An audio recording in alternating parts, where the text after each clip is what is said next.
associated to the development of this game, whether they are the Afghan government, donors, sponsors, ICC, ACC, and many more. Particularly, there are journalists who are significantly supporting this game inside the country and outside of the country. In this journey, there are many writers who have written attractive, influencing articles to promote the game. One of them that has really contributed to the development of this game in the country and has tried his best to promote the game to the world. We would like to name the person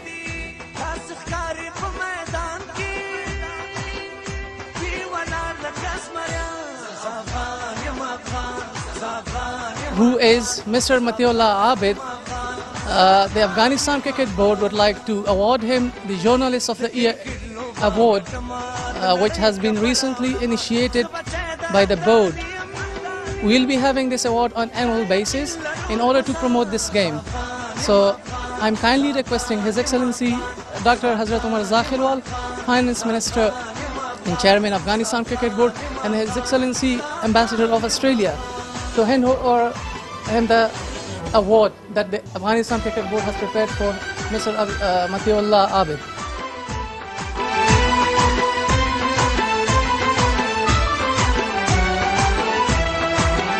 The cricket lova gatama the nadai khabarawdama the cricket lova gatama the nadai khabarawdama موږ سره ډېر تکړه افغان جرنالست چې ټول افغانان موږ ټول پښتانه پرې ویاړ کولی شو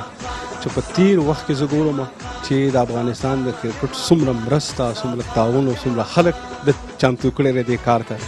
هغه د نن د افغانستان د حکومت لخوا د افغانستان د کرکټ بورډ لخوا دلته کې یو هیوارډ میلاو شو زه د خپل طرف او د خپلو ټولو همکارانو طرف مبارکي وایم مبارک ډېره مننه نظر صاحب ستاسو مننه کوم او هیوارډ خو اصل کې د ستاسو مینه ده د کرکټ سره د خلکو مینه چې ده ډېر وخت نه موږ چې واړه پېښور کې وو نو لوبه مو کوله خو ارمان هم دا و چې کله به داسې وخت راځي چې افغانستان به کرکټ ټیم لري او افغانستان به ملي لوبې کوي نن دغه هیوارډ اصل کې ما دپاره دا ده چې موږ په شارجه کې ناست یو د دنیا د غټ قهرمان ټیم د استرالیا او د افغانستان لوبه ګورو نو هیوارډ خو دا یو رسمي هیوارډ دی اصلي هیوارډ دا دی چې افغانستان کې کرکټ مونه وده کړې ده او نن چې کومه لوبه د افغانستان ملي ټیم وکړه د دې نه دا ثابته شوه چې افغانستان په راتلونکي نړیوال کپ کې به ډېر لوی او مهم رول وکړي تاسو دا نیمه لوبه د افغانستان د استرالیا بیټینګ تاسو وکتلې چې څنګه زموږ کلاړیانو فیلډینګ وکړو چې څنګه بالینګ وکړو یو بال باندې څنګه همت وکړو او تر دې نه څه احساسوي چې لکه په راتلونکي افغانستان کې کرکټ څه وي نظر صاحب کرکټ څه دی چې دا د یو مسلسل عمل نوم دی دا په یو لوبه باندې دوه لوبو باندې فرق فیصله نشي کولی څنګه چې تاسو ویلې چې نن چې کومه لوبه وکړه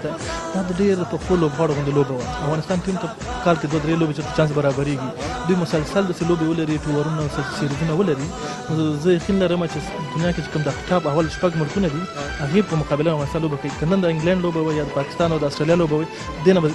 تاسو فرق نه ولیدلی افغانستان ټیم بالینګ کې په هماغه ویاله کې څنګه تاسو ویلې په فیلډینګ کې او هغه چې کوم د لوبې روحیه یې که نه چې مطلب وارخطا کېږي نه د دې فکر کې نه چې د استرالیا ټیم دی مایکل هاسي دی دا دی د افغانستان ټیم ډېر ښه په اطمینان سره مثبته لوبه کړې ده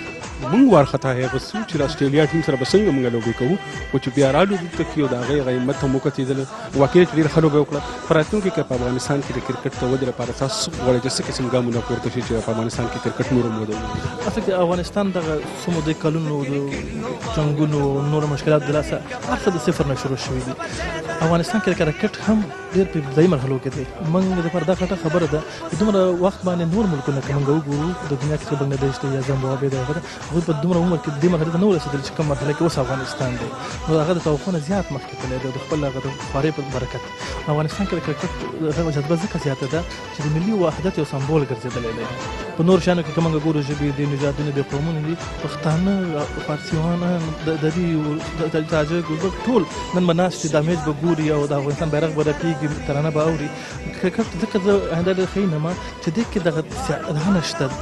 تضاد او د مسلې نشته. افغانستان د ملي یووالي ثبوت دی او ټول افغانان به ان شاء الله تاسو وګورئ نن موږ اسلحه کې لوګ وګورو شارجه کې او څه موده پس په کابل کې موته ناس د خیر صدالو وګورو. امين الله دې هغه وخت زر راولي او تاسو دا ګورئ چې زلمو څخه او بوډاګانو څخه ټول سره افغانستان ملي بیرغونه څنګه په یو رنځ باندې په یو بال باندې څنګه ناري وهي. زموږ تاسو ګورئ دلته مسافر دي تاسو ګزازران دي یا فرض کړه د افغانستان د یو برخه دي نور پښتانه دي ټول روان شوي دي په یو فکر چې د افغانستان لوبه ده ملي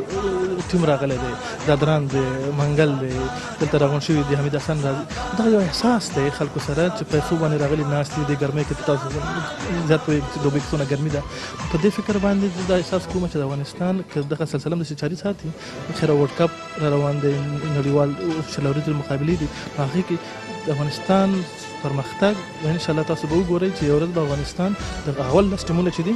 ارض کې ټورونه افغانستان کې مبکي ان شاء الله الله دې غمکروري کبل کوم بل څه خبرې د شمشاد ټي دل پچې شاید نړۍ پښتنه او شمشاد خو زما د بار کور دی زما دوستان پکې دي شمشاد د پښتو چینل ما په ان باندې چې ټول جهان کې څومره پښتانه دي موږ امریکا کې اوسې ولته چینل دا ګورو موږ افغانان هغوی د بار د خبرونو د ساتیرۍ د موسیقۍ بس یو معمول ګرځېدلی دی چې هغه وایي د شمشاد په حج کې سکر هم د دنیا د ټول موږ کوکې کو که نه خپل هغه پیغام ورته رسوي چې راشئ دا وګورئ زه خپل یو خبریال په حیث یو عادي لیکوال په حیث باندې شمشاد ډېر ښه دی ځکه چې شمشاد دغه حدونه ختم کړي نوم که شمشاد دی سر باندې ودرېږه ټوله دنیا پرې ګوره که نه شمشاد هغه خلکو ته خبرونه ساتیري او د تعلیم وسیله ده پښتنو کې یو یووالی پیدا کړي نړیوال چې کوم مسافر دي هغوی راغونډوي په یو میز کښېنئ تاسو پروګرام زه ګورم مات لرئ وطن یاره ډېر ماته ګټور ښکاري خدای تاسو نورو توفیق درکړي.